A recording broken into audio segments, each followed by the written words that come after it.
Hello everyone, আজকে না আমার একটা বিয়েবাড়ির নিমন্ত্রণ ছিল, কিন্তু সেটা মেয়ের বাড়ি থেকে না ছেলের বাড়ি থেকে আমি নিজেই কনফিউজড হয়ে গেছিলাম।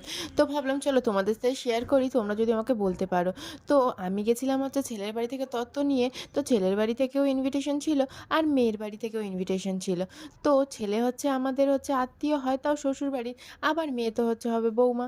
তো বুঝতেই পারছিলাম না যে ইনভিটেশনটা কোথা থেকে। তো তারপরে দেখো গায়ে হলুদের সময় গেছিলাম, যেহেতু তত্ত্ব নিয়ে মানে গায়ে হলুদ নিয়ে ছেলের বাড়ি এত দূর, আস্তে আস্তে বেজে গেছিলো প্রায় 2টো। এই দেখো 2টোর সময় গায়ে হলুদ হচ্ছে, তাই জন্য ভাবলাম গায়ে হলুদটা দেখার পরে চলো গিয়ে একটু ঘাটে গিয়ে ঘাটে স্নান করাটাও দেখি কিরম ভাবে করতে হয়। আমার বেলা তো কিরকম ঘাট তৈরি করা হয়েছিল সুতো দিয়ে, এখানে দেখি হচ্ছে না। তো ভাবলাম মনে হয় অন্য নিয়ম হবে, তো সেটাই দেখতে গেলাম। তো গিয়ে দেখলাম ভালো করে ওর গায়ে যত হলুদ ছিল ডলে দিল একেবারে সাবানের মতো। আবার সাবান দিয়ে কিছুক্ষণ বাদে তুলে দিল। দেখো কাণ্ড, আমি তো কিছু বুঝতেই পারছি না এনাদের নিয়ম। তো তোমাদের ভালো লাগলে প্লিজ লাইক শেয়ার সাবস্ক্রাইবটা করে যেও।